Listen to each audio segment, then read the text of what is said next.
We are checking in with Chris now to see how Beth's guest room is coming along.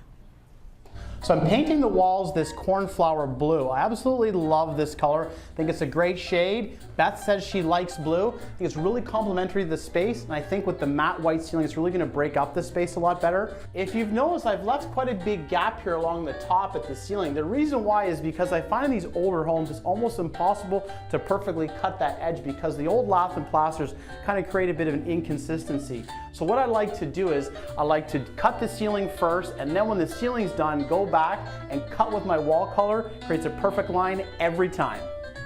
Because it's such a beautiful day, I thought it'd be a great place to come outside and try to organize all of our accessories for this bedroom. Now, because we went with blue for the walls, that'd be good to get a lot of accent colors to kind of pick up on all those shades. So if all these beautiful pillows and shams, this duvet color, all those blue colors to pull it all together. But a really great complementary color for blue is going to be yellow and golden tones. So I got this nice carpet here to pull all that in, this picture, and then this beautiful wreath to hang above the bed to pull it all together. But I'm going to need a new bed.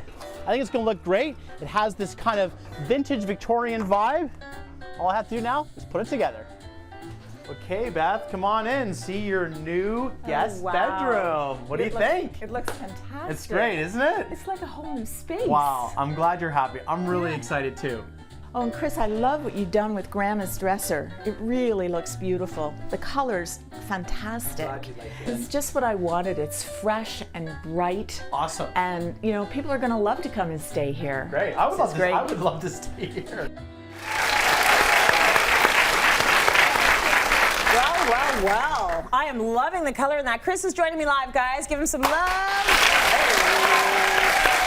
Let's talk about that space a little bit. So, how did you pick to go with that color? Why was that important? Well, you saw the ceiling there, right? So it's a 2.5-story home. So when I first walked in, the color kind of just washed out all the intricacies of the room. So right off the bat, I wanted to go with the color. I asked Beth what some of her favorite colors were, and she liked blue. I love blue. Yes. But I wanted to create a break between the ceiling and the walls. That's why I went with a really flat white ceiling and that blue. And then with the dresser, you saw how the dresser was a bit of a different color. Yes. So not a lot of people know this, but I'm a little colorblind. Okay. So the little trick that I like to use is, in order to match those colors, is on the gradient chart of the colors. Yeah. I just picked one further down the grade. So that blue, the paint chips, right? Yes. So the lighter blue was further up. Yeah. I worked my way further down. I picked that blue. I think it matches well with that brass. So it's my little trick to match those colors. You did a really good job. Thank you. And then even with the little nook there. The little nook. What did you end up doing with that? The little nook. In the space, like how do you deal with a nook like that? Oh, under the window there? Yes. Well, it was a kind of a weird little space that I wanted to originally put a desk, but it was too small for a desk and a chair, and there was a lot of stuff in that room. Yeah. So I thought it's a guest room. A lot of people are going to be visiting, so people want a space where they can drop their bags, but somewhere they can just relax and just chill. So I thought a nice chair. We got a pillow there and a little blanket. Absolutely gorgeous. Chris, now I know you're going to show us what to do with old furniture and make it look new again. Right. Sometimes it's just a matter of finding that key piece and then using paint, which is what you're going to show us right now with these projects. Exactly. So these are a couple of pieces I just picked up. This is the before. So this is kind of what these chairs look. These are old, like Hall or like Legion type chairs. Yeah. They look a little rough. I think they've been outside for a while. And this is the finished product over here. Look how pretty that is. We just can't jump right into that. It's all about the prep. Like the dresser in Beth's bedroom, it's all about the prep because you want to make sure that the paint and the primer all sticks. Right. So first things first, you want to break the surface. You want to wash it with soap and water. Some of this old stuff can be kind of greasy and kind of dusty. So I like to use a little bit of sandpaper. Just break the surface. Just break a little bit of the varnish off, or else the primer doesn't stick. Right. And I always recommend to use really good paint and really good primer. Okay. Buy the best stuff you can get. Yep. Right? Yeah, because people are going to be using the furniture. They're going to be sitting on the furniture. It's not like a wall. Exactly. And these pieces, I'm going to use these at home for inside and outside. So I actually got exterior paint so it can be outside in the rain, but I can also use it inside. Right? Yes. So really good primer, the best primer.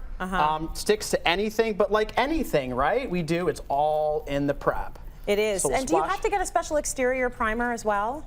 No. So you can use whatever You can use whatever. A lot of new paint actually is a paint and primer in one. That's kind of the industry standard now. But because we're using exterior grade paint, as long as the primer is really good quality, we use the exterior grade paint, we shouldn't have any problems. Perfect.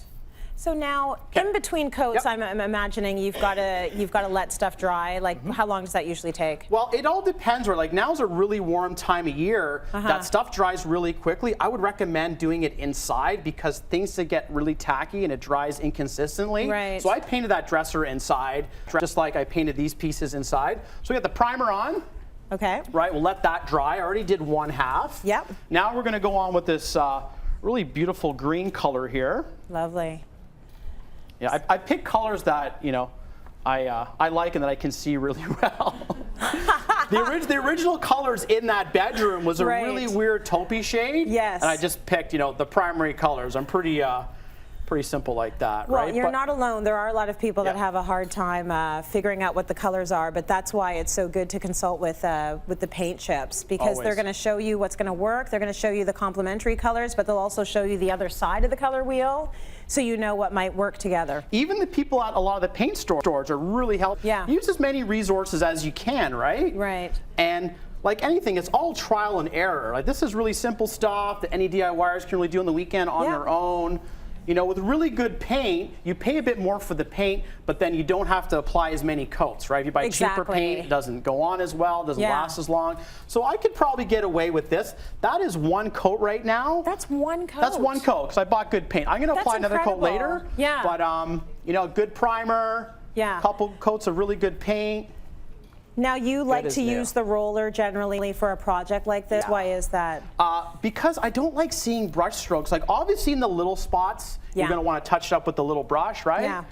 But nothing beats a roller because you get a really, really seamless finish, right? So I like to touch it up with a little bit of paint in these little cracks. But you know, the brush strokes tend to look a little...